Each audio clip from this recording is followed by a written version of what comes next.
You're listening to the free version of the Patreon Party People podcast, which is released 1 month after it goes up for Patreon donors. If you want to stay up to date with the latest podcasts as soon as they are released, just visit patreon.com/blazehedgehog and pledge $1 or more. Now you might ask yourself, who would pay for a podcast? And you know what? Fair enough. I am but a single person, and doing all of this stuff, that means writing scripts, capturing footage, editing video, it all takes a lot of time and effort. And that's just one thing out of many creative pursuits that also take a lot of effort to produce. So don't think of Patreon as paying for a podcast. It's about giving me the security to keep providing you with more great stuff in the future. Plus, if you donate, you'll also get sneak peeks into whatever upcoming projects I'm working on, like work-in-progress versions of videos or beta builds of games I'm developing. Don't have a Patreon account? That's fine. You'll also find links to Ko-fi, PayPal, and even Amazon wish lists. Just visit patreon.com/blazehedgehog to learn more. One more time, that's patreon.com/blazehedgehog.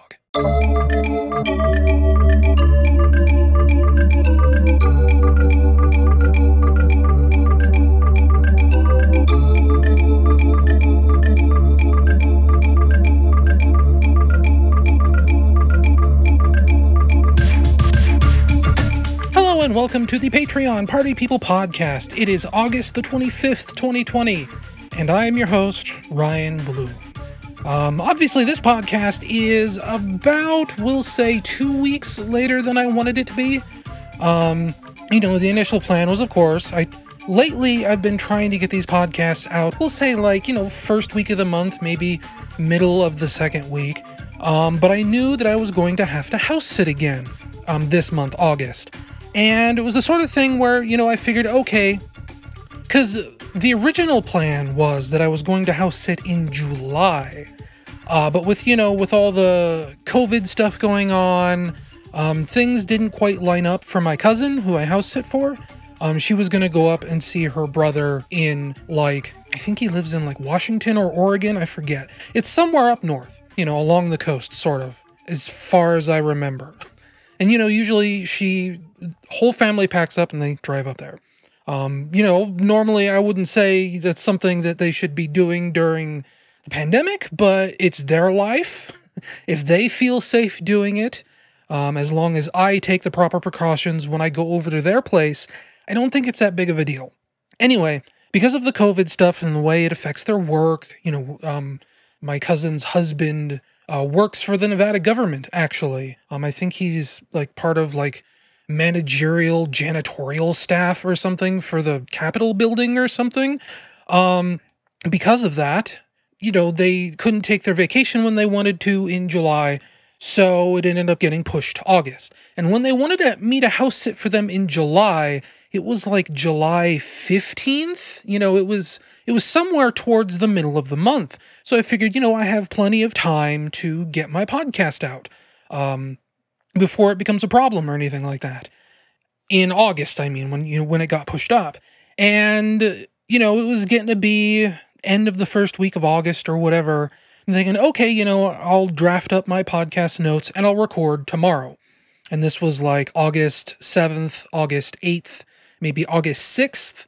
And I get a message from my cousin. Oh, by the way, we forgot to tell you, we're leaving in 2 days. So that threw all that out of the whack. I couldn't record the podcast for a whole week. And then once I got back, I'm obviously, I'm thinking, okay, time to do the podcast. I just didn't really have the energy for the week after that. Not that house sitting took a lot of energy out of me. Literally all I do, I've said this before, literally all I do when I go up there is I sit on their couch and I watch Netflix or Disney Plus and make sure that their 2 cats, dog, and 2 birds don't get into any trouble. That's literally all I do. And they are pretty chill animals as long as people are there. So I'm basically doing nothing. So it's not really that big of a deal. But, I do come home $100 richer, which is, kind of a lot of money for house sitting, but it's what they offer me. I've told them that they can pay me less if they want to. Apparently they think $100 a week is fair, and I'm not going to argue too hard with them. So combined with what I made in June, what I made this month, I essentially have $200 from house sitting, plus the $50 I got for my birthday. So, I'm sitting on quite a bit of money here, let's say. But, it was fine house sitting. I've been bringing my PlayStation 4 with me when I go house sit. So actually, it's been a lot of the same stuff I do here at home, which is watching YouTube on my PS4, sometimes watching Netflix. I do that so that I can watch my own local accounts because they have kids. So everything kind of has like a PIN or a password over it. So the kids can't just, use YouTube freely because, they're pretty young kids. I think their youngest is like 6 or 7 years old. And their oldest is like 12 or 13. So, they aren't allowed to just use YouTube for anything. They have to ask permission. They have to very specifically say, what do they want to search for? They're actually pretty good parents about what they let their kids ingest from the internet, which I think is pretty nice. But, so I bring my own stuff so that I don't have to go through that, so that I can have, my subscriptions list, whatever else. I also bring my Roku because I have one of those tiny little Rokus that basically, you can slip it into your pocket and take it with you. But lately, I haven't used the Roku up there because my PS4 usually does the job about as well as anything else will. Some apps on the PS4 are a little weird. The Plex app is pretty shaky, I'd say. There's a new Peacock app for the PS4 that has a tendency to crash, we'll say, every 2 to 3 hours if you leave it on. You don't even really have to be doing anything. It'll just crash on its own. But it's also, a fairly new app. I don't think it's even been out a month. So, that's a little bit expected. And, besides just watching streaming services, I usually just play Fortnite. Fortnite and, whatever else catches my fancy. We'll talk about that, after the break. I did end up buying a new game on the cheap recently on PS4. And, this time I also ended up bringing my laptop with me, which is important because my laptop was broken. When I was up there in June house sitting, it gave me that error. It said, hey, the hard drive is dying. You need to replace it. And thankfully that process was pretty fast, pretty easy. I think I talked about that the last podcast. Laptop seems to be working all right-ish. It loads, it boots, super fast. We're talking 10, 15 seconds it's in Windows and ready to use, which is faster than my desktop. My desktop takes 2 to 3 minutes for everything to load in. It's the sort of thing where I shut it down when I go to bed, and I wake up, I turn my computer on, and then I go do my morning routine. Because by the time I'm done, going to the bathroom, getting breakfast, whatever else, then my computer's loaded in, warmed up, and ready to go. But if I, turn it on and sit here, I do have to sit here for at least a couple minutes while everything gets loaded in. Which isn't people will say, oh, you need to get an SSD. It's so much faster. It's so much better. And it's like, yeah, it's better, but it's really not that big of a deal that it takes a couple minutes to boot in. It doesn't really negatively affect my life that badly. So I can put up with it. It's not really a point of complaint. But more about that laptop. I don't know if it's the cheap SSD I bought for it or what. But it does have a problem where, if I'm playing audio or video or whatever, and something has to access the hard drive, the audio skips. And again, I'm not sure, maybe that's the cheap SSD. I know with SSDs, the transfer rate can be so fast that it can, saturate the bandwidth of the motherboard, and that can cause slowdowns elsewhere in the system because it's just moving so much data so quickly. And I suspect that's what's going on there. It mostly doesn't really affect anything, but it is a little bit annoying when you're watching YouTube on the laptop because it means that every time YouTube has to buffer a news segment of the video, it kind of crackles and it stutters a little bit for a second. And if you're downloading a large file, if I was downloading something on Steam while I was using that laptop to watch YouTube, the entire time that laptop was downloading something from Steam, the audio would be crackling. And, that's also just possible that it's a really cheap sound chip in that laptop. It's a pretty old laptop. I think it was first introduced in like 2012, 2013. So, we're talking like 7 years old at this point. It's not a spring chicken. The only thing wrong with it might have been the hard drive, but also, there have been other things wrong with that laptop. It has the tendency to BSOD at random, which I thought, might have been tied to the hard drive, but it ended up doing it while I was house sitting. So now I'm thinking, maybe it's the old graphics card drivers, because those haven't been updated in like 5 years because Intel stopped providing driver updates for those. It's whatever. It works. It works for now. And it's actually working a lot better than it was a couple months ago, but it still does have problems. But that's fine. It was a freebie laptop. I'm not going to look a gift horse in the mouth. What else has been going on? Gosh. To catch you up on things that I've been talking about over the course of this podcast, I finally finished the first level of Bubsy, that weird, strange Bubsy remake/remix that I started kind of as an April Fool's joke and now has continued onwards through the months. I haven't touched it in probably about 2 or 3 weeks now. Been kind of busy with other stuff, not necessarily stuff for the site, but like I said, just a little lethargic on getting creative stuff ready to go. Just haven't been feeling it with the state of the world and everything else going on, but I have definitely been thinking about Bubsy or some other game development project recently, or just creative projects in general. Again, we'll talk about this more in just a minute. But I did end up getting, the first level of Bubsy, we'll say, polished to a place where I'm comfortable with it. I did end up throwing up a video on YouTube that I think I linked around maybe on my Twitter of the full first level, including like a little bit of a speedrun route sort of deal. I don't know how many levels for that I want to make. If I stick close to the original Bubsy, I think it's like 3 or 4 levels for the first world, but I think that's too many. I think we could probably cut that in half, but then, a 2-level demo doesn't really feel like a whole lot. And it's not even necessarily a demo, it would just be 2 levels and a boss. So I don't know. That's more things to consider. I've also, like I said, been thinking about other game development projects lately. Nothing really to report on that. I have been thinking about something called Reiji's Platformer Movement, which is available on itch.io. Reiji is, I think, a former MFGG member, Mario Fan Games Galaxy. And they've put up, basically a code base to make your own platformer. And I've been thinking about that in terms of, maybe looking into it for Overbite, maybe looking into it for something else.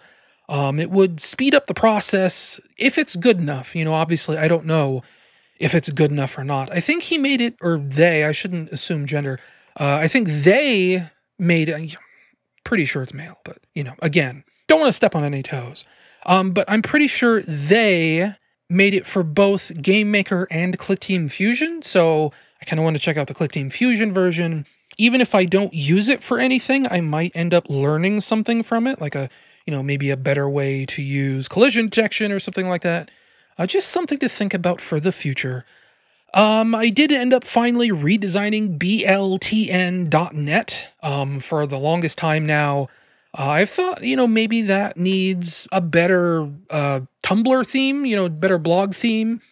And, I mentioned this last podcast. I was kind of waffling back and forth on some choices and things like that. I ended up deciding on something called, it's hard to say. It's like Mine Lienda, Minelienda, Mine Lienda, I think. And it's fine. I like it. It took somewhat an amount of customization and, diving into the CSS and the HTML and trying to get it to look the way that I wanted it to look, because it had, a bunch of features, really cool features. And it said, that it's fully modular. You can just turn the features off that you don't want. And as it turns out, that theme is actually like 4, 5, 6 years old at this point, and I don't think it's updated anymore. And some of the features didn't work the way they were supposed to, so I actually had to dive into the scripting, dive into the HTML, and fix them by hand, which, I know enough about HTML, and I can Google, the W3 School's website on how to wrangle CSS if I really need it. It wasn't that hard. But at this point, the real problem is figuring out, well, not even necessarily figuring out, it's dealing with Tumblr. Tumblr is still basically built for mobile phones. So it stores all the images in this very specific low resolution. And when you embed images into an article, like, inline images in the middle of text, not necessarily as like an image gallery, but just inline images, it stores them like really low resolution, really low quality, and there's really nothing you can do about that.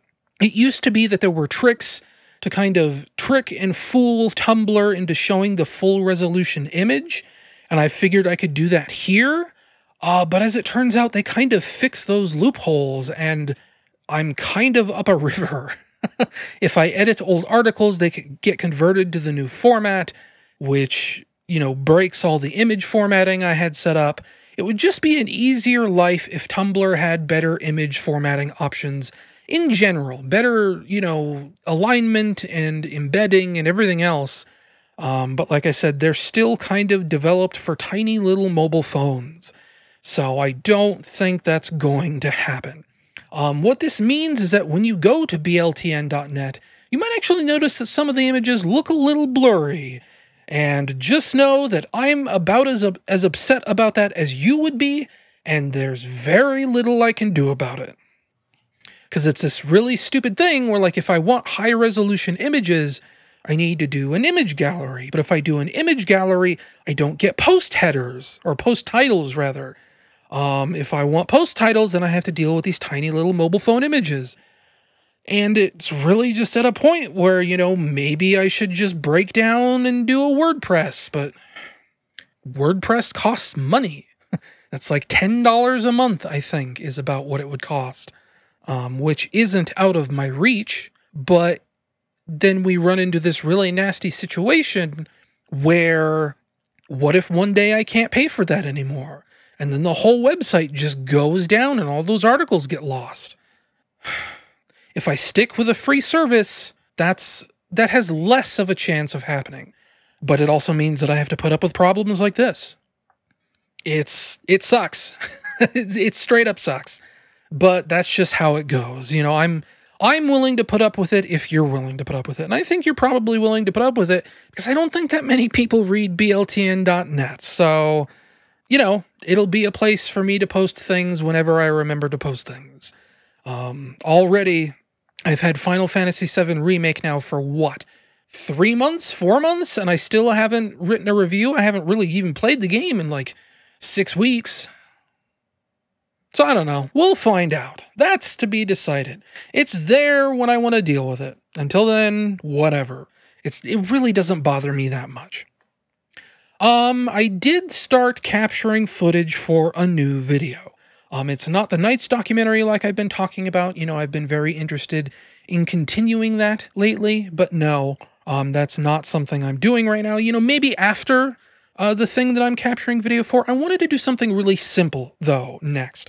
All my YouTube videos for what feels like the last 2 or 3 years, when I really sit down and do something, scripted and edited and whatever else, it always ends up being this really big video. It ends up being 30 minutes long. In the case of my Sonic 3 video, it was actually 2 videos stitched together, or, it was 2 videos back to back that ended up being almost an hour long. I think my Sonic Mania video, if you count both parts, was about an hour long.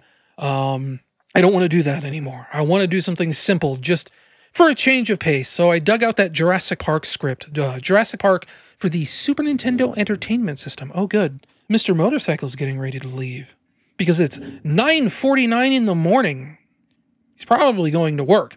But I was in the middle of speaking a sentence now, and I don't remember what I was saying already, so I'm going to go see when he's going to leave.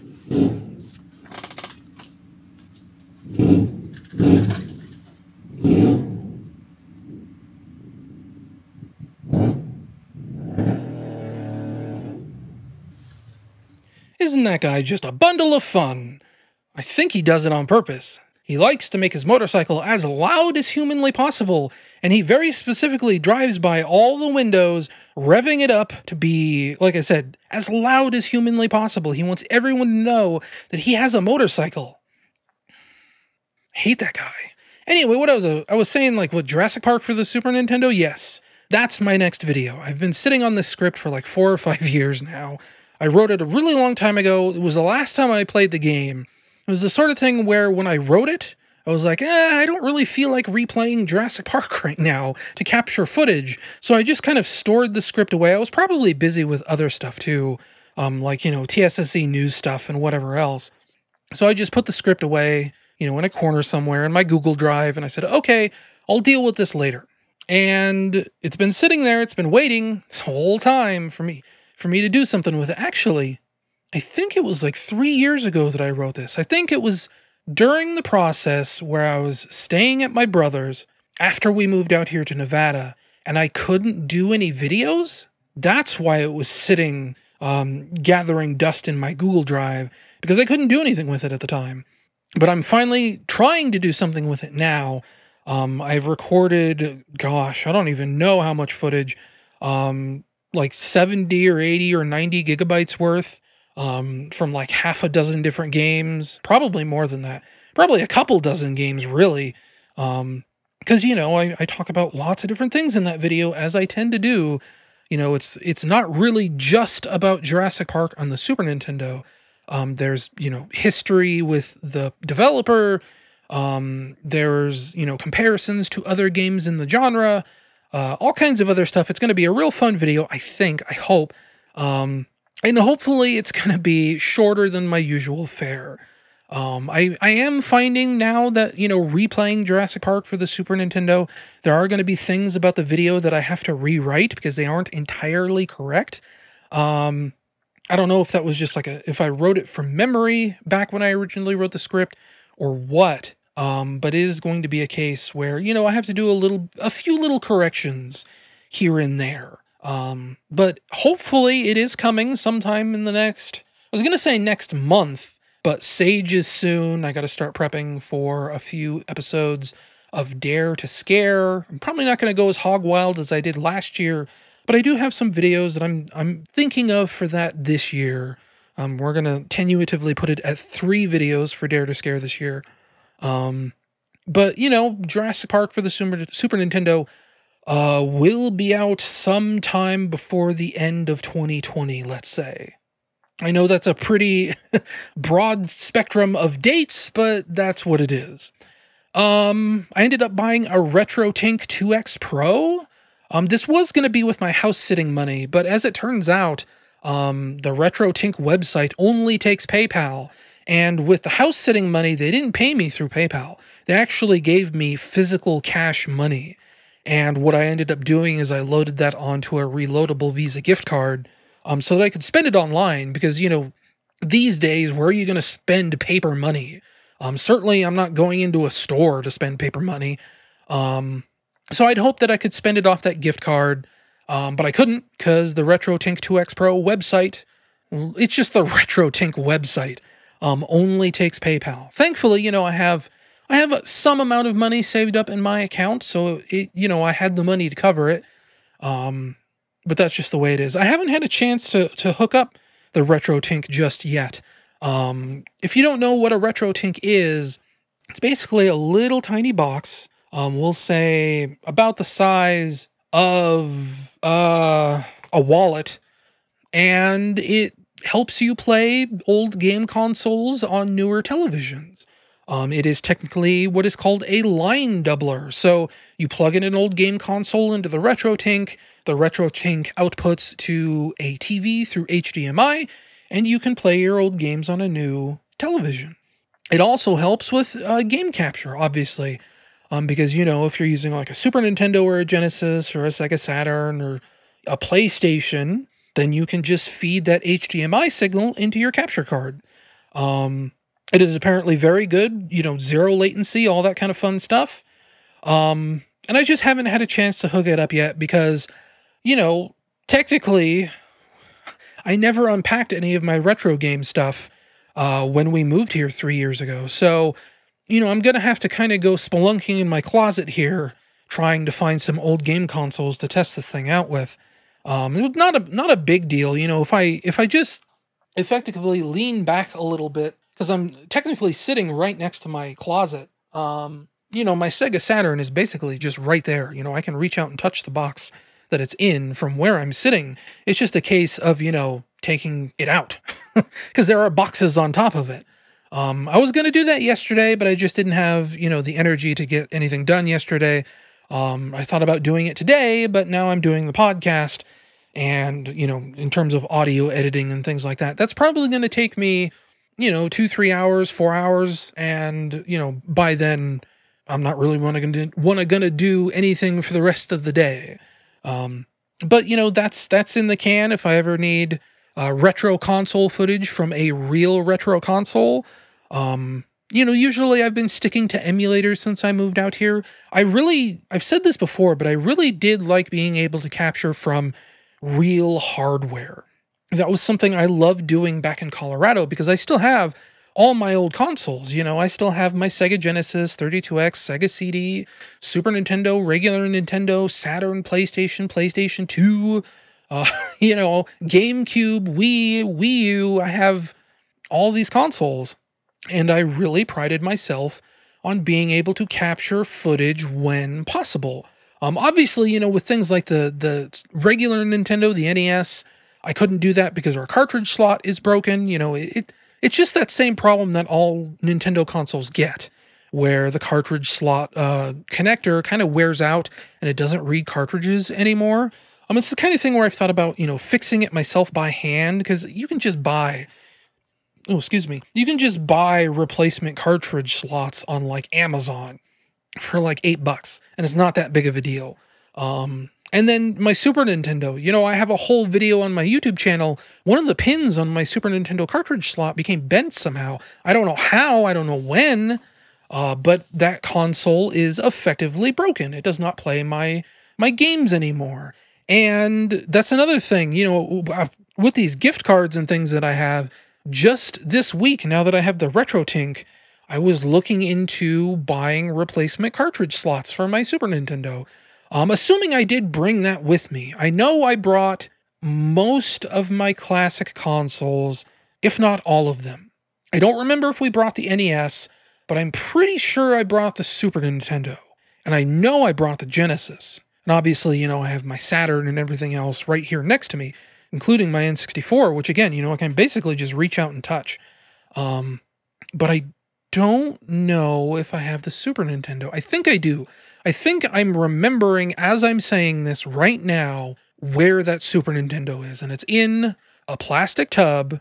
I'm pointing at it. You can't tell where I'm pointing, but it's on the opposite side of my room, diagonal from where I'm sitting. I think that's where my Super Nintendo is.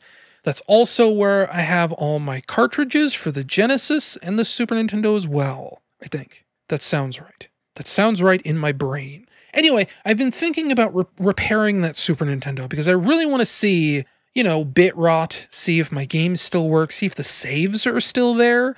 The last time I hooked up the Super Nintendo, not only did it have, all that corruption and everything, I'll link the video in the show notes, but also it seemed to imply that, like, my Chrono Trigger save might be gone.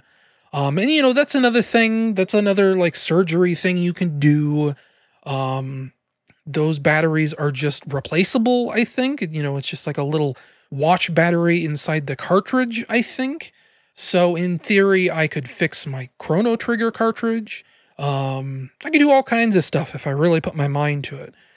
And I might end up doing that. But before I really jump on that train and see what I can do to get my Super Nintendo working again, I should at least see what the Retrotink is like.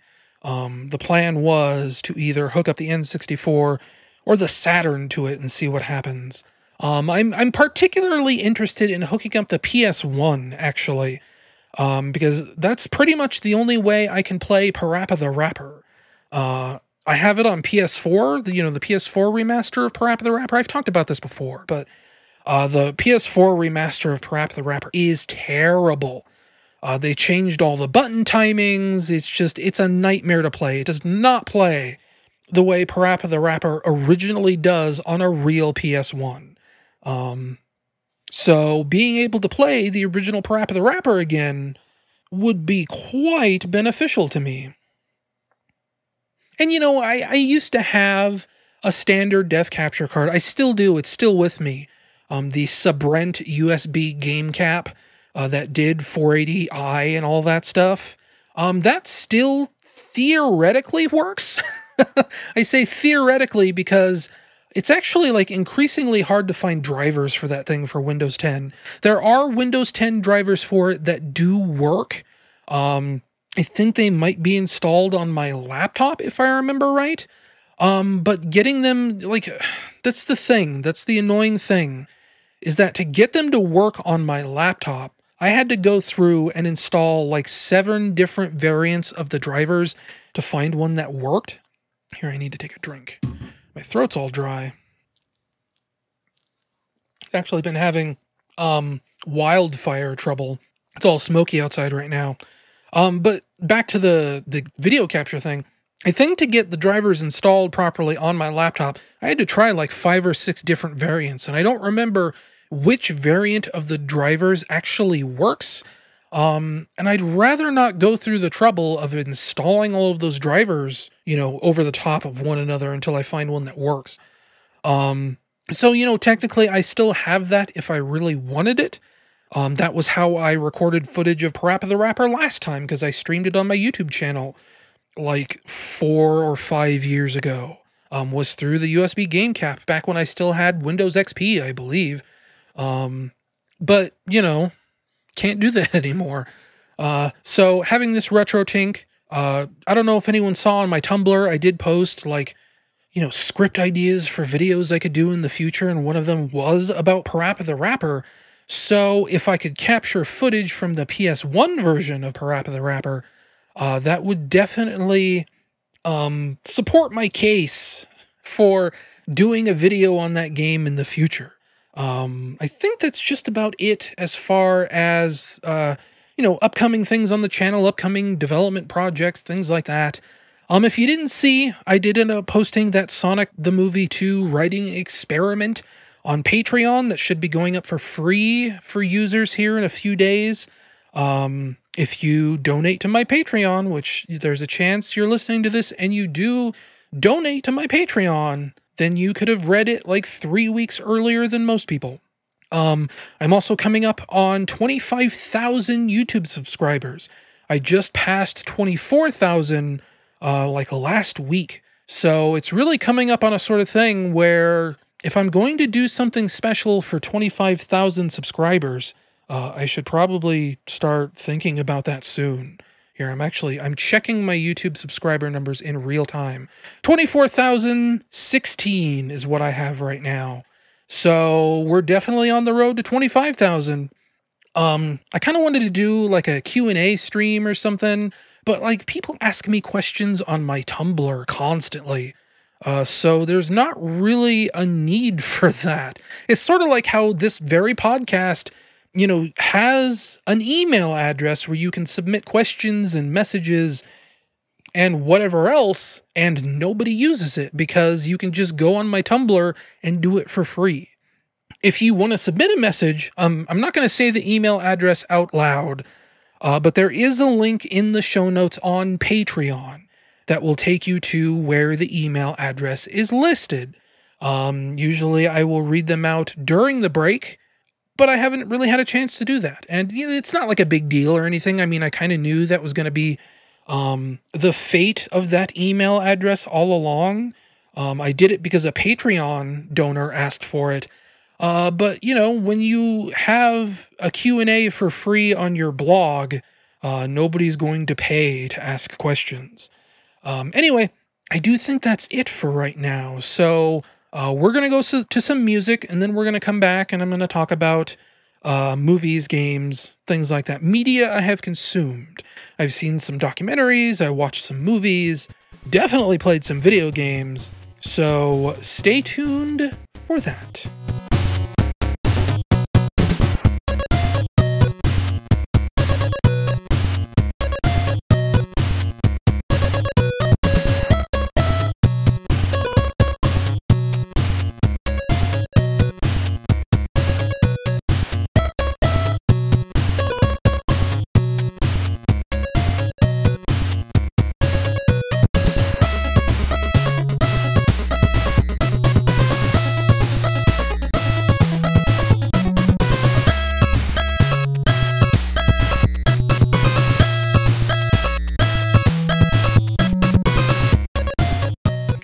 And we're back. Normally this is the part of the podcast where I talk about video games I've been playing, movies I've been watching, things like that, media consumption, as it were.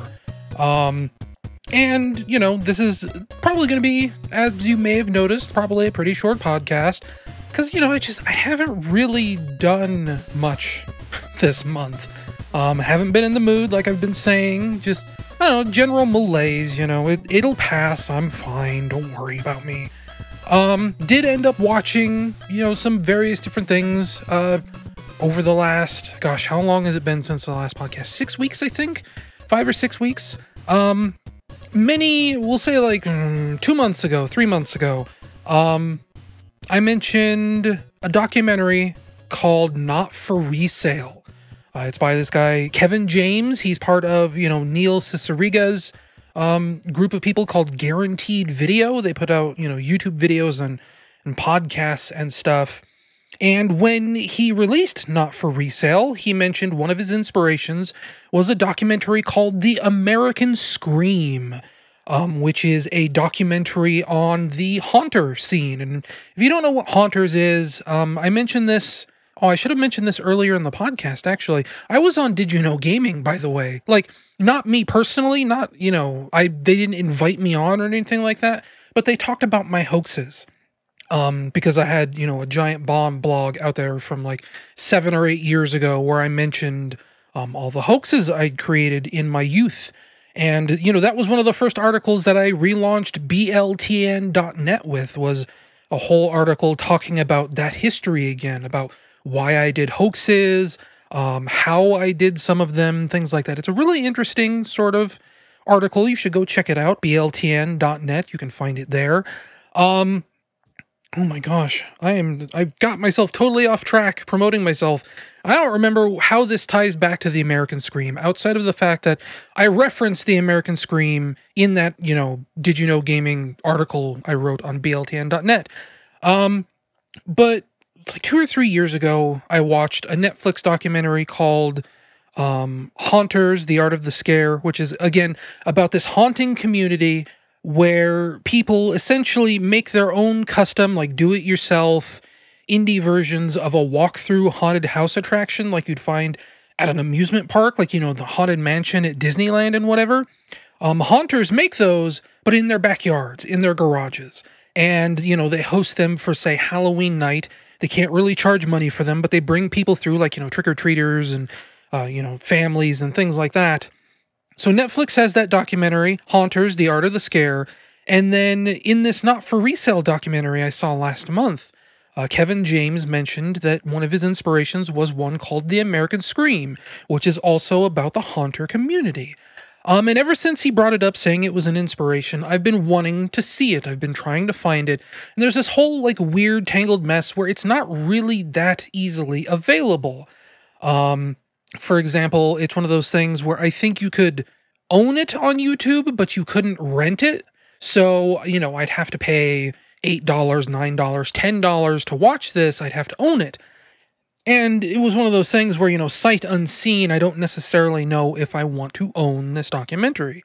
I searched for it all these other places. Amazon had it to buy, like a physical disc version of it, but I think it was like collector's prices and all this stuff. It took me a really, really long time to figure out a place where I could watch this. I'd even considered torrenting it because I couldn't find it anywhere.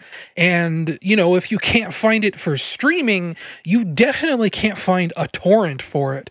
This was it was very difficult to track down. And 4 or 5 weeks ago, I found it had I don't know if this is true or not, but it was on Amazon Prime. It must have been a recent addition, because the last time I looked for it originally, like I said, you could only buy it from Amazon, but, maybe circumstances, the planets aligned, who knows, it's now on Amazon Prime to watch and stream.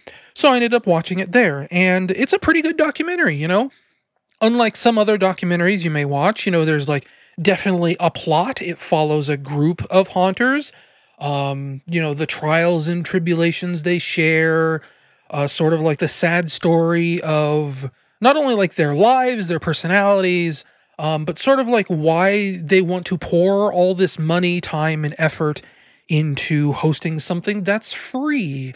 And, this is something that I bring up in that hoaxing article for BLTN.net, because I do feel like it's very similar to the feeling I got when I created Hoaxes. It's sort of this feeling of seeing people believe, I guess. It's a sort of, it's a weird, hard to describe emotion. It's not malicious, it's all just in good fun. And it's just, a really good documentary. I very much recommend watching The American Scream on Amazon Prime, or if you get lucky enough and, you find it somewhere else, or like if you just want to straight up buy it from YouTube Movies, I think it's like $7.99, $8.99, somewhere around there. It's not super expensive, but it's also not super cheap. Definitely a good watch, especially if you watched, Not for Resale, which I recommended, I think, last month or the month before that. It's definitely in that vein, sort of a little melancholy, a little, whatever. The American Scream does have a much happier ending, though, I will say that. Not for Resale kind of ends on this dour note that's like, our industry is failing and there's nothing we can do about it. Whereas the American Scream ends on something a little more upbeat. I also ended up watching another documentary on the haunter community. This wasn't really planned. I'm not like specifically seeking these out or anything. But while I was up house sitting at my cousin's, I was sitting on my laptop, and, it's a very quiet house.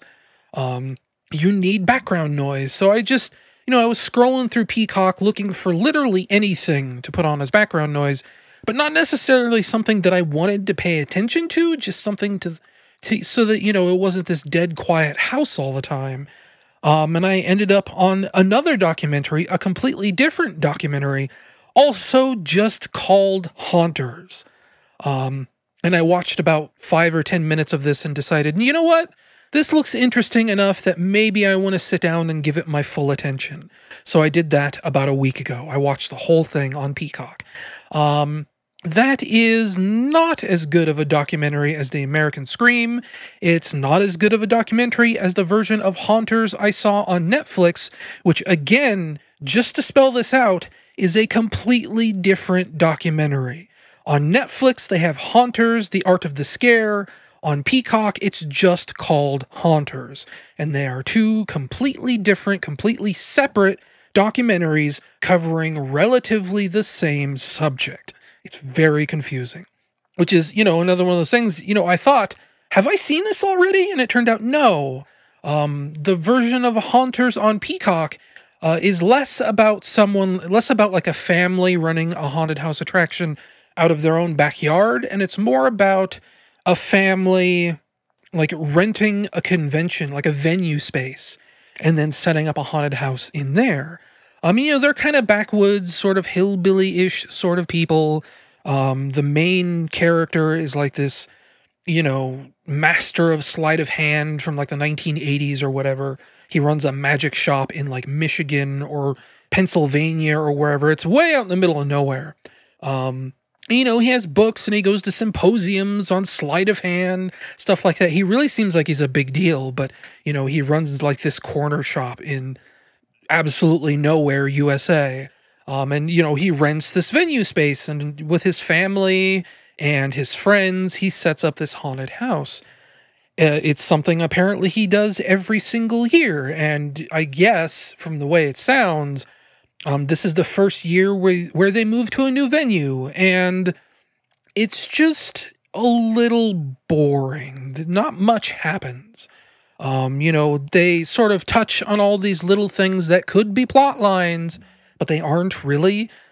People are like unhappy with the quality of the haunted house, and it's one of those things where, watching the documentary, you see that, like, it's kind of like a ramshackle sort of operation. It doesn't look very scary. It doesn't look very well made. And the documentary just kind of sort of ignores that. It says, here's these people who say the haunted house sucks, and then it doesn't do anything with that. It just keeps on trucking along. And, I guess, like, the one saving grace is that over the course of the documentary, You do eventually get to know the people that run it, and they do seem like charming people, if a little rednecky, let's say. You know, I don't want to mean that to be like a derogatory term or anything like that, but they just seem very hard-nosed, working-class sort of folks, you know, the kind that make crude jokes and smoke cigarettes and probably have very interesting body scars and things like that. A very colorful cast of characters. And, you know, over the course of the documentary, at the very least, those people become charming, even though literally the entire documentary isn't really that good. Unlike, you know, The American Scream, which I, again, recommend wholeheartedly, I do not recommend watching Haunters on Peacock. Then again, Haunters on Peacock is free. You don't have to pay any money for it. There is a PlayStation 4 app for Peacock out there now. You can sign up on the website and watch it through the web. You know, to watch The American Scream, you know, I have Amazon Prime. I myself don't pay for, well, I shouldn't say that. A family member pays for Amazon Prime. A very close family member, someone that I live with, pays for Amazon Prime. So it's not like I'm stealing it. I live in the same domicile as that person, and I have to log into their Amazon Prime to watch it because there's a whole big tangled mess on why I can't be part of the family account, why I can't share her Amazon Prime, and we frankly won't get into here. But just know that I'm not stealing Amazon Prime. That's all you need to know. There's just a weird technicality that means that I can't be on the family plan. But yeah, Haunters on Peacock, we'll say like 6 out of 10, 7 out of 10. The American Scream on Amazon Prime or wherever you choose to watch it, we'll say closer like 7, 8, 8.5 even. It was pretty good. Also on Peacock for free is yet another documentary called I Know That Voice, which I watched. That was also a pretty good documentary. Not really, you know, doesn't really follow a story or anything like that. But it's just voice actors for cartoons being interviewed. And it is basically, you know, a crazy who's who of, we'll say, every single important cartoon voice actor in 2012. You know, Maurice LaMarche, I almost said Stephen Fry, but he voices Fry on Futurama, and now I'm blanking on what his name is. Billy West. So Maurice LaMarche, Billy West, John DiMaggio, Nolan North, Bill Farmer, Ed Asner. Ed Asner has a fantastic scene in I Know That Voice. You've probably seen a clip of it on YouTube, but it is one of the funniest things in the documentary, especially if you see it out of context. I'm just thinking about it and I'm laughing because it is so amazing. You know, it's all those guys. It's, Wacko Warner, Yakko Warner, you know, those voices. Oh, I know their names, but I am just super blanking on them right now. Because, you know, you think of those voices and you think of those characters. You don't think of those actors. And then they also interview, like, surviving historical voice actors. Like June Foray, she voices Rocky the Flying Squirrel. I mean, again, you know, Ed Asner, they talk about Mel Blanc and what an inspiration he was. Just everyone you can think of. The voice of Invader Zim, he's in there. It is just an incredible tribute to the voice acting community. And, you know, they interview voice actors and they say, you know, how do you get into character? How hard is it to be a voice actor? That's something they lean on a lot. You know, they say it's not enough that you can just do a funny voice. You have to be able to do a funny voice for 4 hours straight, and you have to be able to, you know, act in that voice. It can't just be this one-note goofy voice. You have to be able to convey emotion in that voice. You have to be able to convey emotion in that voice for extended periods of time. Mark Hamill is in that. They talk about him voicing the Joker. Kevin Conroy, voice of Batman, they talk to him. it's a really fun documentary. Again, Peacock's free. Go register a Peacock account, watch I Know That Voice. Good stuff. And apparently, like, the whole thing, like, they get to the very end of the documentary, apparently the whole thing was spearheaded and produced by John DiMaggio. He says that, I wanted to produce this documentary as a tribute to my friends. And it's like, oh man, that's actually pretty cool.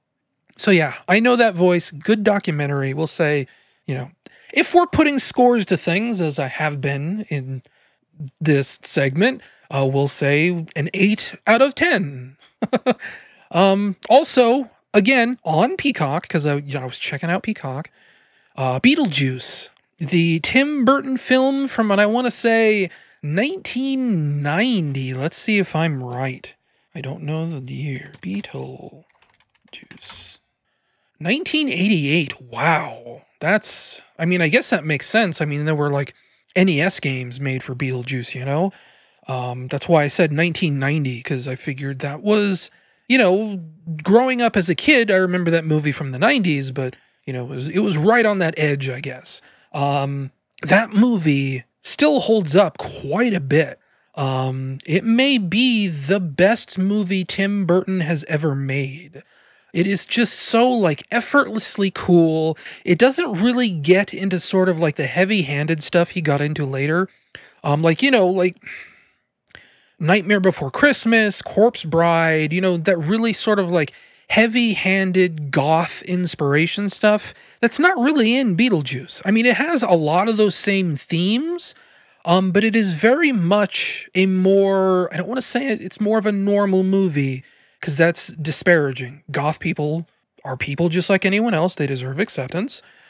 But it's not so black and white about it, I guess.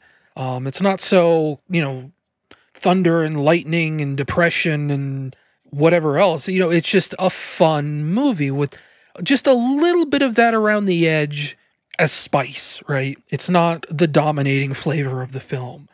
And it's such an incredible thing, because I remember so many scenes from that movie, and it's one of those things where, over the years, I'd maybe look up a scene or two that I remember on YouTube, and I'd rewatch it there. And, so some of this stuff was still fresh in my mind, and it's just this really incredible, almost like roller coaster, where the movie just kind of builds up and up and up and up, and then you hit the last half of the movie, and it is just non-stop. Just iconic scene after iconic scene after iconic scene, just boom, boom, boom, boom, boom, back to back, one after another. It is incredible. It is amazing. I love that movie. If you have never watched Beetlejuice, or if you haven't watched Beetlejuice in a while, get on that. Because, again, one of the things about Peacock is, they launched with this incredible lineup. And I think it was discovered not too long ago that a lot of that launch lineup isn't sticking around for very long. So there's a very real chance that, in a few days, maybe a few weeks, Beetlejuice is going away probably, and it's probably not coming back for a while. That's part of one of the reasons why I haven't watched it in a while, because I don't have easy access to that movie. It's actually been on my mind for, 2 or 3 years now, maybe even longer than that. I've really been jonesing to rewatch this movie for quite some time, to the point where I very nearly for Christmas last year, 2019, I almost bought Beetlejuice on Blu-ray just because I wanted to see it again. It's on my Amazon wishlist right now. And, I may very well still end up doing that, because it is definitely a movie worth owning. But what's like really weird? Like seeing that now as an adult, sort of picking up on some of the themes that are maybe a little bit more between the lines. They do set up and establish some things in that movie that I never realized before. I don't really want to give out spoilers, just in case someone listening to this podcast hasn't seen Beetlejuice. But there are things that they set up early in the movie that do not come into play until like the last 10 minutes of the film. That's just, it probably like for an adult like I am, that stuff was super obvious. But I mainly watched Beetlejuice growing up, when I was 11, 12, 13, 14. You know, the last time I saw this movie, I was probably maybe 17 or 18, so it's been like, you know, that long since I've, you know, sat down and watched Beetlejuice from beginning to end. And it's just really weird seeing the themes of that movie filtered through the lens that it eventually became a Saturday morning cartoon. You know, this is a topic that people have touched on before. You know, it's pretty weird that RoboCop became a Saturday morning cartoon. It's pretty weird that Tales from the Crypt became a Saturday morning cartoon. It's pretty weird that there were Aliens action figures, and even at one point they were pitching an Aliens Saturday morning cartoon. You know, these very hard, sort of rated R, PG-13 even, movies that are definitely not really for children, you know, eventually over time becoming these children's properties with action figures and cartoons and, you know, Halloween masks. I mean, you think about what happened to Freddy Krueger, Jason Voorhees, you know, these guys were big deals when you were a kid, and they really shouldn't have been. And especially in the context of like Beetlejuice, you know, that cartoon is about how Beetlejuice and Lydia Dietz are like best friends, right? They go on all these cartoon adventures together in the real world, in the realm of the dead, in the spirit world, and whatever else. You watch that movie, and one, Beetlejuice is obviously the villain. That's like the whole point of the movie. He's the bad guy. Two, they paint Lydia Dietz as being this very young girl. You know, in the movie, she does look probably about 16, 17, 18 years old. But whenever anyone talks about her, they talk about her like she's 8 years old. And I think that was probably originally the intent for the character. She was supposed to be, you know, this super young girl. And, you know, child labor laws, or, you know, they just really liked Winona Ryder or whatever. She ended up taking the role. But they, you know, they refer to her like she's this very young little girl. And in that context, Beetlejuice in the movie has the hots for her. And like, definitely the heroes of this movie hear Beetlejuice creep on her, and they're like, oh, gross, what is wrong with you? Right? Because he's this creepy old sleazeball evil villain. And then they go and make a Saturday morning cartoon about this. And Beetlejuice and Lydia are just best friends. They pal around, they go on adventures. You know, he is like the genie from Aladdin to her. And just think about that. Think about how weird that is. Because it is weird. So anyway, that's that. You know, whew. But Beetlejuice, the movie, still good. The cartoon series, probably okay. I mean, you know, you want to talk about legendary cartoon openings. The Beetlejuice openings, both of them, there's two of them, two different ones, are amazing. It's that song, that Danny Elfman song, you know. Whew. Good stuff. Just very, very weird. I started Halo 3. You know, I was debating on whether or not to continue on with that or play Halo Reach. And, you know, technically I haven't played Halo 3 probably in a couple weeks now. Going and house sitting, you know, really throws me off. Because, you know, I'm not at home, I'm not at my computer, I don't really have access to my full library of tools, or games, or hardware, or anything like that. You know, it's basically just what I take with me. I know that there is, like, you know, Steam in-home streaming stuff and things like that. But, yeah, I'm not really going to mess with that. I'm not going to leave my computer on while I'm not here. I've already lost this computer once to a power surge from a thunderstorm. I'm not going to risk anything that would have that happen again. So, you know, I started Halo 3. I probably played about an hour, 2 hours. It's wild how much better Halo 3 feels than Halo 2. It feels like such a faster game. Everything feels more springy and bouncy and quick and slick and smooth. Just a really fun game, a real big improvement over Halo 2. I'm still not entirely sure if it's better than Halo 1. There are a lot of things about Halo 1 that are still very iconic. And for whatever reason, Bungie never, like, kept the iconography from Halo 1 for very long. They changed how all the monsters sound, they changed how all the weapons sound, with Halo 3, they changed how the physics feel. Over time, what Halo feels like, what Halo sounds like, changed. And only Halo 1 really feels and sounds like Halo 1. No other game really feels like that, even though, now we have Halo Infinite, and they're saying that they're trying to recapture the magic of Halo 1, or whatever, and good luck. 343 Studios hasn't really done the best job of handling the Halo franchise, if you ask me. I've never played Halo 5, but I saw enough of Halo 4 in a Let's Play once that I know I do not like that game. And I definitely know about the legacy of the Master Chief Collection and the problems that have been with that, getting that into shape. It really sounds like 343 Studios is sort of bungling the Halo franchise in a big way. But Halo 3, I should go back to it soon, but what I did play of it felt really incredible. It was really shocking just how much better and, like I said, faster, smoother, slicker, quicker it felt than Halo 2. I should probably get back to that soon.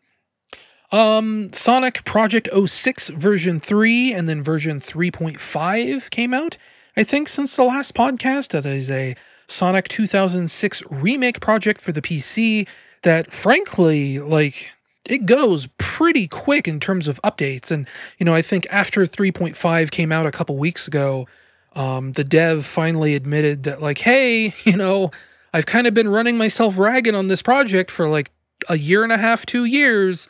So he's going to take a break, an extended break. But 3.0 and 3.5 marks the completion of porting over all of Sonic's levels. So, that's Wave Ocean, Flame Core, Kingdom Valley, Radical Train, White Acropolis, Crisis City, Tropical Jungle, Dusty Desert, and even the Tails solo level in Wave Ocean. That's in there too. None of the bosses yet. But it does preserve places like an aquatic base where you switch to other characters. So there's a section where you play as Knuckles. There's a section where you play as Tails. In Kingdom Valley, you play as Silver. It sounds like the next demo will definitely feature playable Shadow the Hedgehog, which is something they've been kind of sort of teasing for a very long time. But yeah, that is a surprisingly playable version of Sonic 06. I mean, it's not it's still Sonic 06. It's still pretty, a little weird with the level design. I do not like Aquatic Base Zone. I do not like Dusty Desert. I do not like Tropical Jungle. I think those are still bad levels. I think without redesigning them completely from the ground up, you're never going to fix them. They're just slapdash, poorly designed levels. That's their destiny. That's as good as they're ever going to get. And I don't have enough confidence that even if they did completely redesign those levels from the ground up, I do not believe that they would be fun. Because, with fan projects, you always have to be careful. Fans are amateurs. There's no ifs, ands, or buts about it. That's just who they are.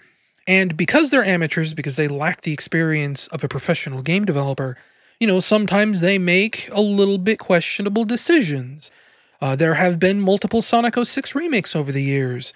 From, Sonic Next, the Sonic 2006 project for Sonic Generations, Bad Dog 2002 made Sonic 2006 2D. I made my own Sonic 2006 2D.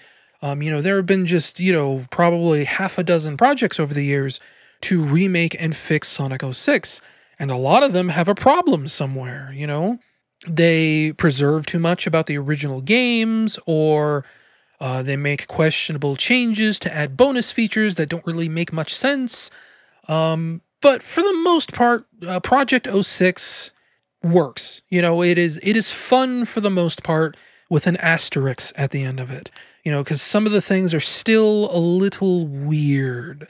But it is definitely far and away not only better than the original Sonic 06, I would rather play Project 06 than, say, Sonic Forces or Sonic Lost World or whatever else.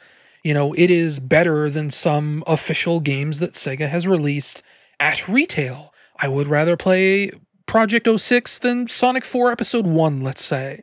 I would rather play Project 06 than Sonic Heroes, even, let's say. And I know I probably furrowed some brows out there if anyone actually listens this far into the podcast, but that's the truth.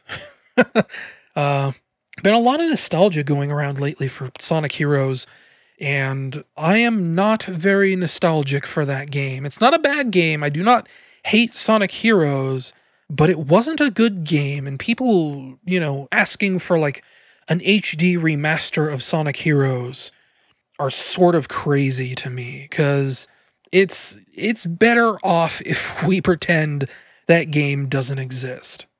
Like, I get YouTube comments every now and then, like, can you make a definitive way to play Sonic Heroes? And it's like, no, because there aren't mods to really clean that game up yet. And 2, no, because I don't really like Sonic Heroes. I'll play it, but I won't play it often. And I don't usually come away from it like, yeah, Sonic Heroes was cool. It wasn't really, sorry. Sorry to spit in the face of your nostalgia, kids. That's just how I feel. Doesn't mean it's definitive. That doesn't mean it's, objective. It means it's subjective. It means it's my personal opinion. You can like whatever you like. I ain't gonna prosecute you for it. But it means I'm not very interested in making a video like that. Though enough people ask me that if it ever did come to a point where, Sonic Heroes was fixed up enough to where I could make a video like that, then I will. Maybe. Eventually. I ended up buying Ghostbusters, the video game remastered for PlayStation 4, because it was on sale for like $10, and I remember playing, I tweeted about this. I played it in 2011, I played it in 2013, and then I think I played it again in 2014. The PC version of that game, which isn't the easiest thing to get working nowadays. So when I saw it on sale on PS4 for $10, I remembered enjoying the PC version back in the day, but never finishing it. Not really being crazy in love with it, but enjoying it enough where when it was on a flash sale for $10, I thought, yeah, I have $10. I can spend $10 on Ghostbusters, the video game remastered. And then over the course of a single session, I basically caught up to where I left off, 6 or 7 years ago, as it were. I haven't gone back to it yet, but I am probably about halfway through the game.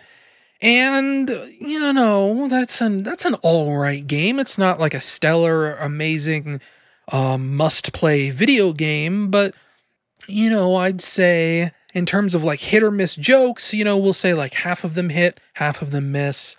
It's probably the closest thing to a real actual Ghostbusters 3 that we'll ever get. It's a little too heavy on the fan service sometimes. You open that game catching Slimer at the hotel, then you fight the Stay Puft Marshmallow Man. The story is all about something related to Gozer.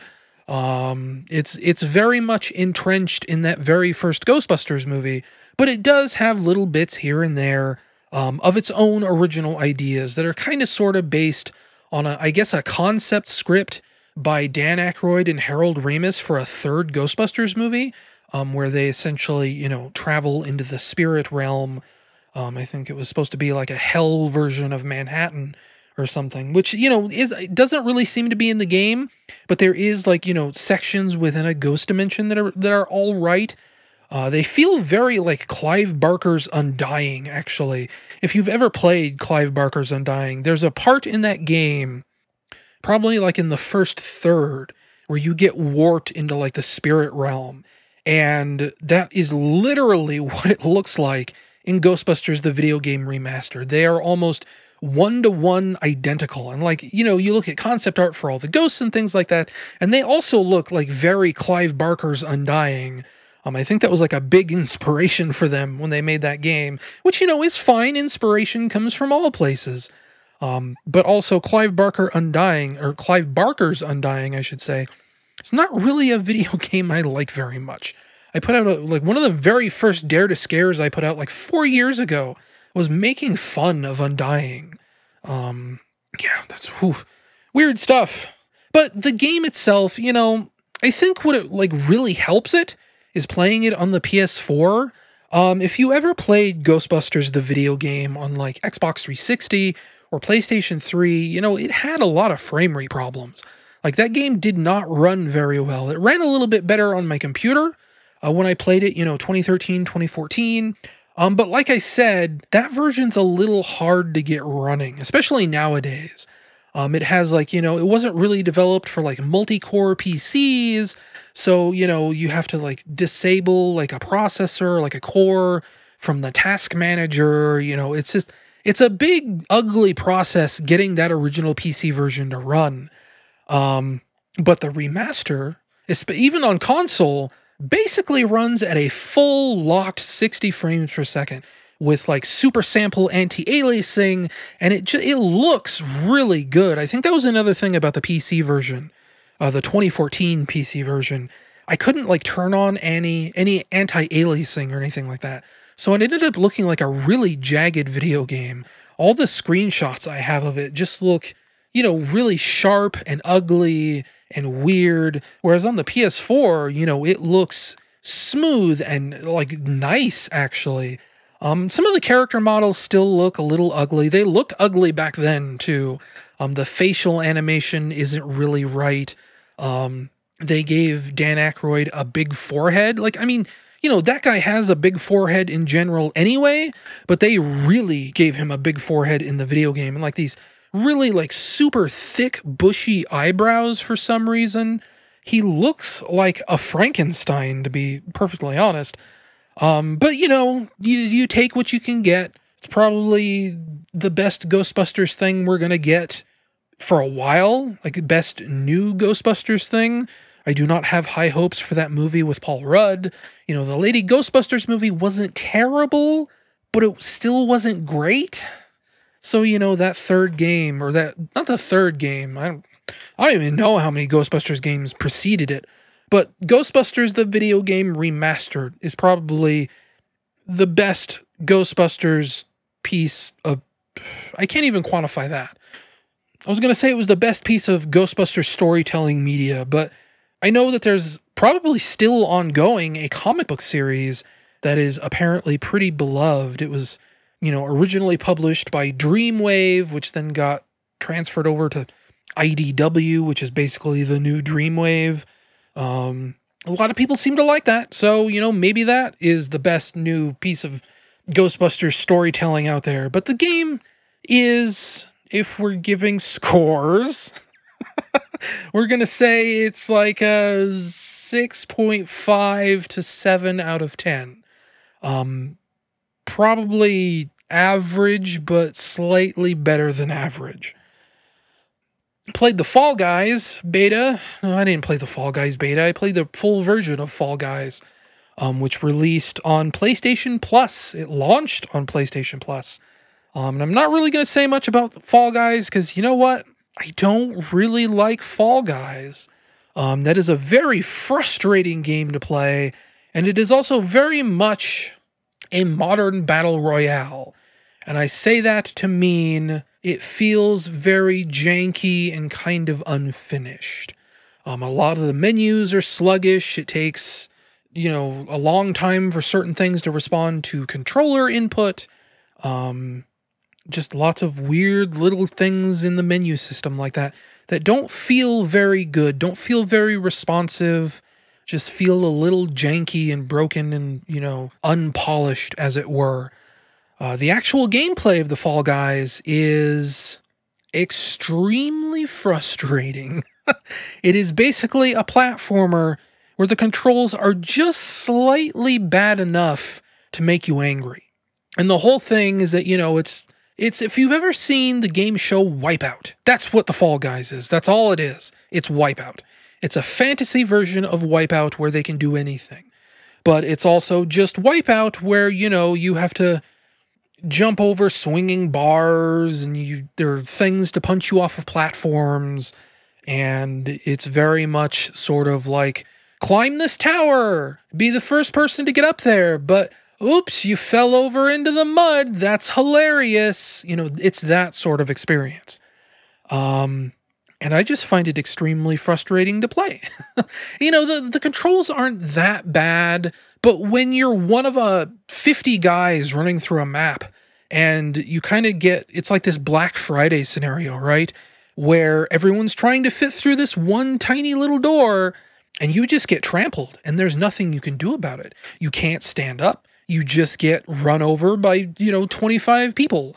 And by the time you finally get a chance to stand up, you just lose the match, and there was nothing you could do to save it.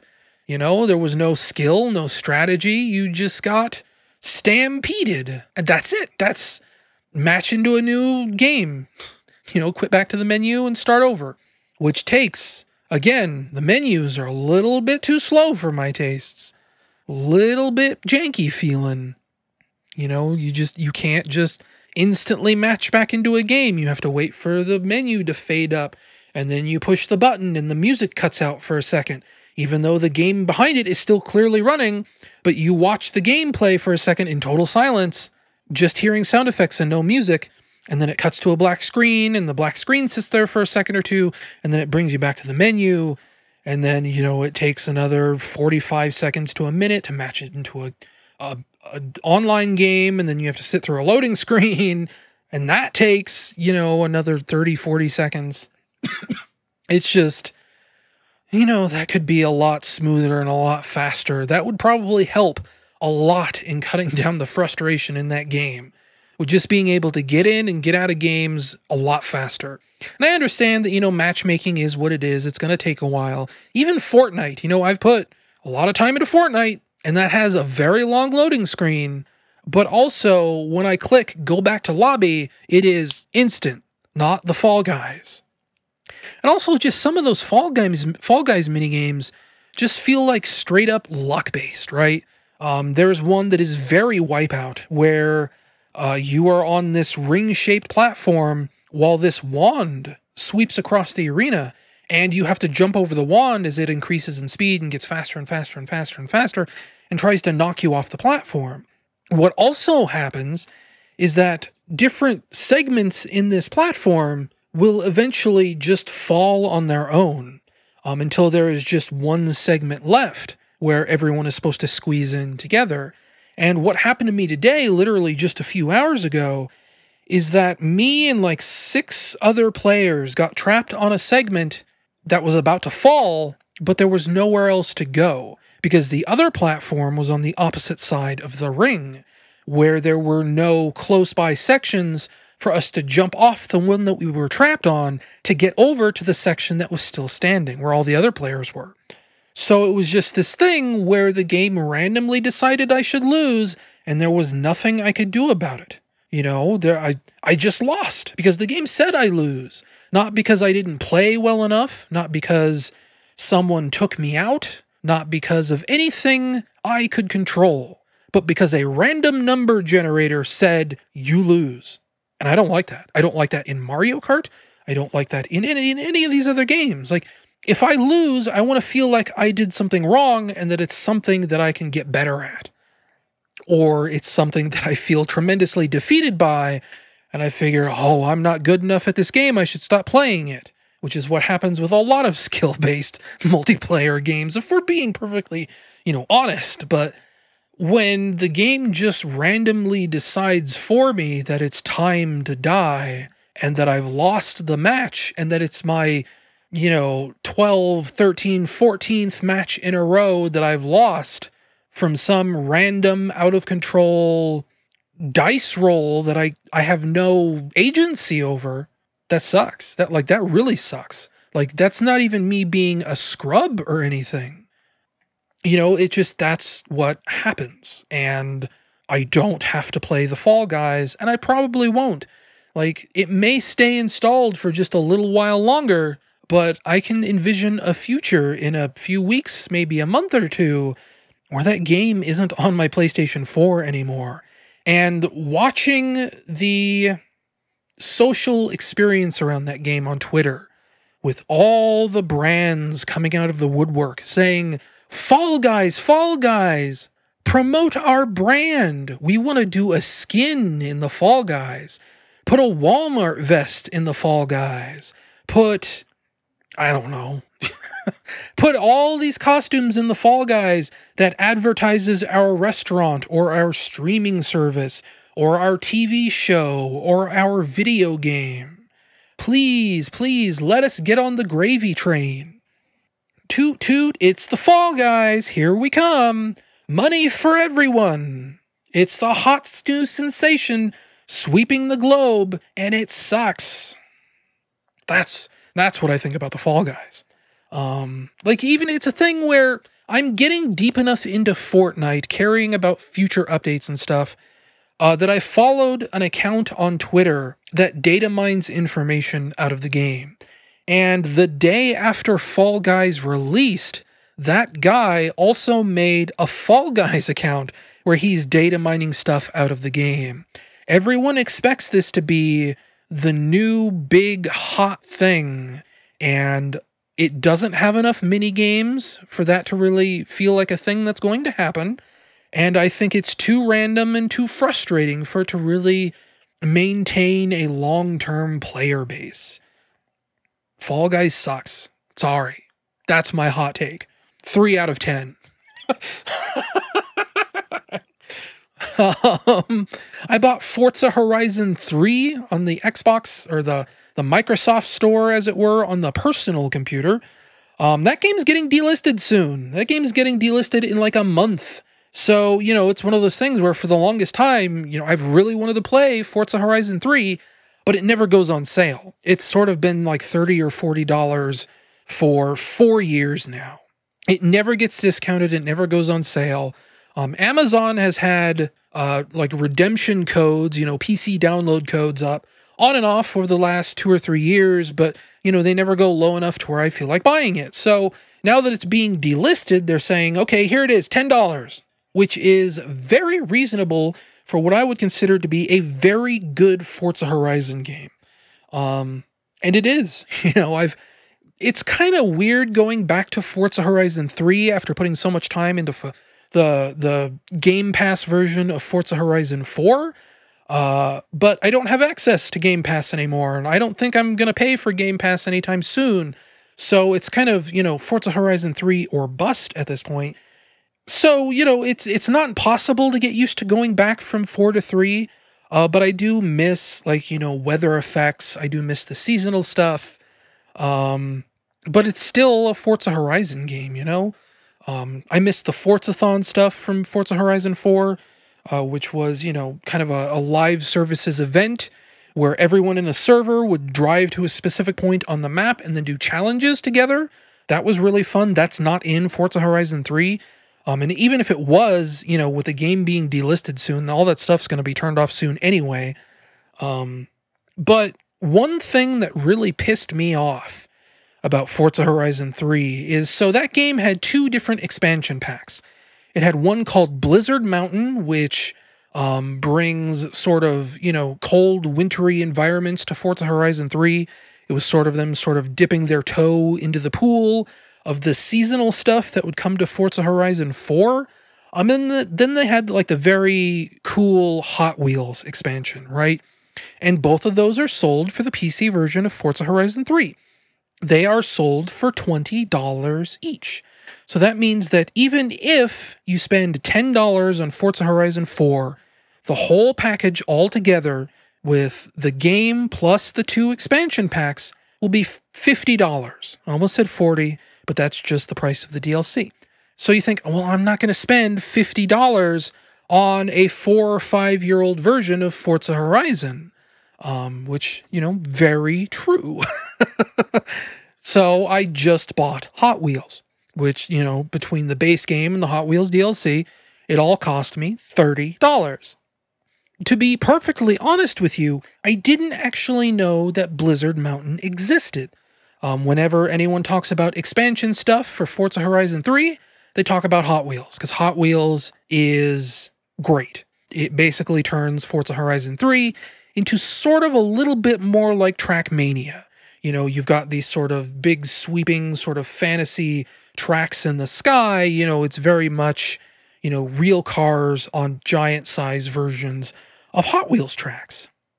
But I install Forza Horizon 3, and I drive around a little bit, and I see, on the map, there's that little Hot Wheels icon. I can drive up and start the Hot Wheels expansion whenever I want. But I figured, no, I'll play, I'll play some of the base Forza Horizon 3 first, just to get a feel for it, refamiliarize myself with the map. Hot Wheels stuff can be kind of post-game stuff. And then I noticed that there is another spot on the map for Blizzard Mountain. It's like, oh, there were 2 DLC expansion packs for this game. And again, if I bought them both, it would be $50 total. What I ended up realizing is that after I got out of Forza Horizon 3 and I looked up Blizzard Mountain on the Microsoft Store, only then did the Microsoft Store surface the fact that there was a season pass. And just like the base game, the season pass had been discounted to $10. So for a total of $20, I could have gotten the base Forza Horizon 3 game, and I could have gotten both DLC expansion packs. $20 instead of $50. And I'd already spent $30. Okay, so refunds for digital I'm getting to be a little bit mush-mouth, if you can't tell. Refunds for digital products are getting to be, pretty comfortable. So I ended up putting in a refund for Hot Wheels. I figured, I'll explain. I spent way more money than I should have. I could have gotten everything for cheaper. Maybe they'll give me a refund. I haven't played the Hot Wheels expansion. I'm just refunding the Hot Wheels expansion. I haven't touched it. I'm sure they'll see the light. And they rejected my refund. They said I had owned the game for too long, that I'd played too much of it. So I'm not getting Blizzard Mountain. That's the long and short of it. It feels very much like they specifically set a bad business trap where they left the Hot Wheels expansion and Blizzard Mountain at full price, knowing that some people like me would find those expansions and never see the season pass, just like what happened to me, and they would buy them for full price. And that sucks. Microsoft isn't the only company that has done stuff like this. It really seems like a really nasty thing to allow that to happen and then to deny me a refund on top of that. So out of protest, I will not be buying Blizzard Mountain. When that goes away in a month, where I can't buy it anymore, that's that. It's just going to be gone forever. Oh well, that's my story. That's something that really upset me. And they sent me an email afterwards, after I'd asked about my refund. How did we do? Rate your experience with Microsoft support. And, I told them pretty much flat out, you guys suck. This refund scheme sucks. I'm not happy.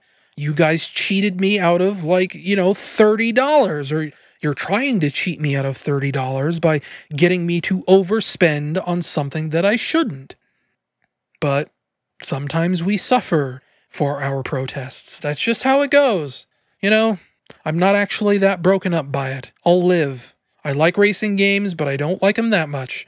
Well, I do like them that much, but, I have to make a statement. I have to honor myself. I have to honor my feelings. I can't just cave and be a loser and say, oh, I hate this, but I'm still gonna eat that bitter lemon. No, I don't have to eat a bitter lemon. Screw you, Microsoft.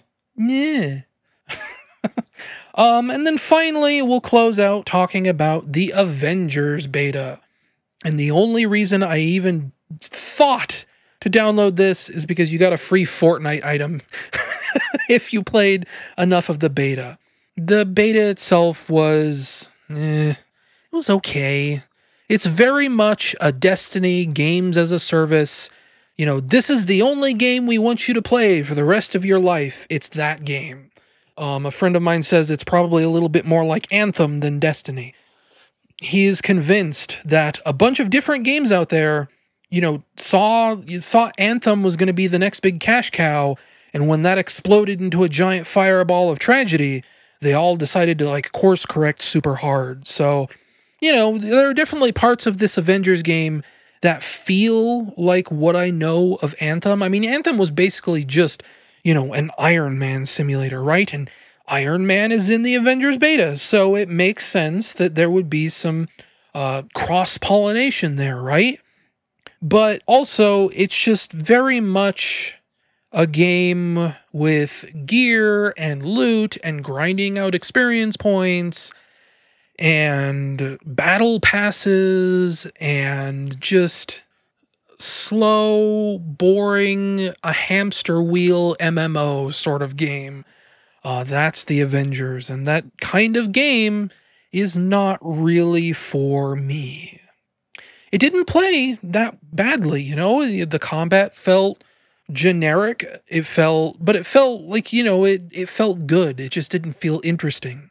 While playing it, it really made me think of like a licensed Sega Genesis game, right? Like there were some X-Men games on the Genesis, right? That were people in their era thought, oh yeah, this is an all right game. And then you go back to them now and they're sort of okay. They're sort of generic. They're not really that interesting or great or amazing or anything like that.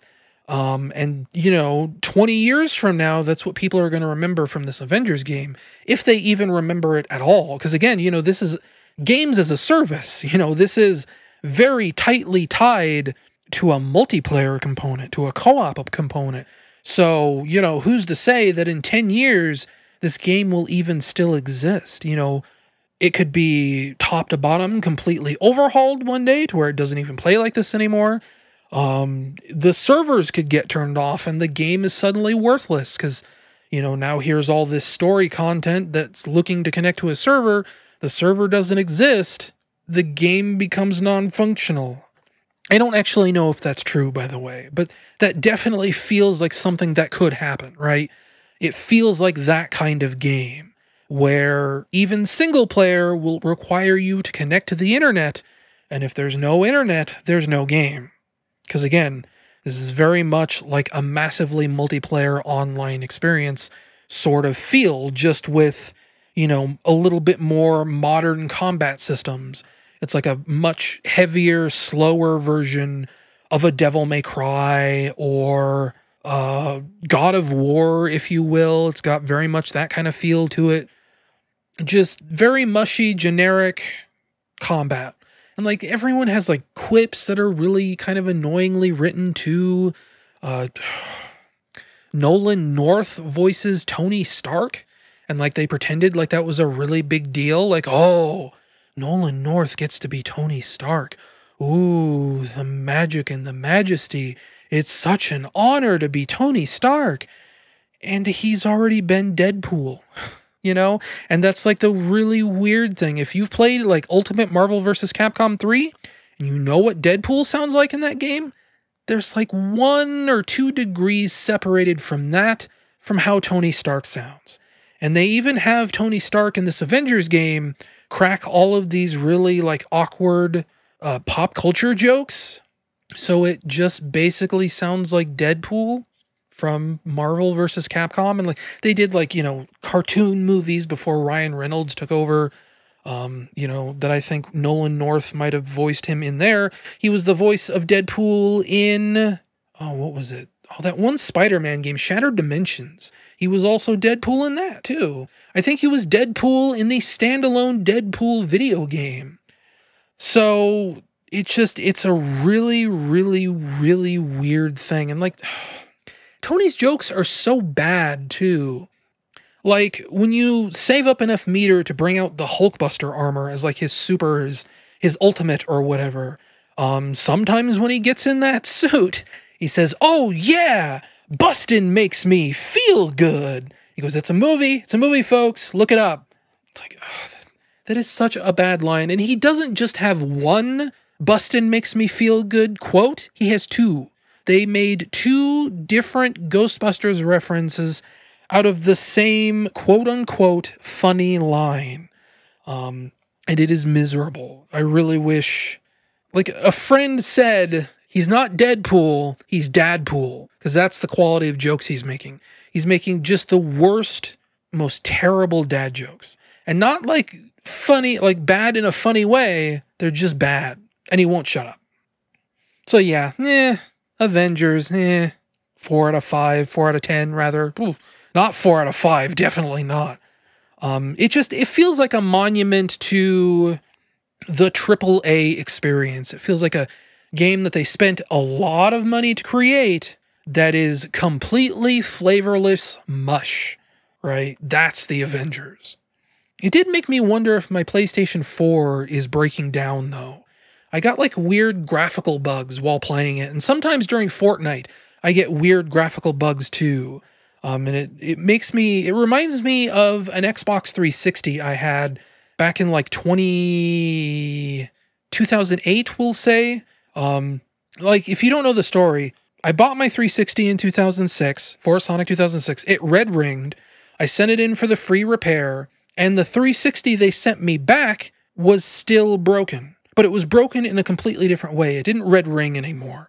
But every now and then, like when the console would get really, really hot, I'd get like these graphical bugs, like what people call polygon explosions, where all the polygons like in the world or on a character model would, literally explode into this mess on the screen where you couldn't play anymore.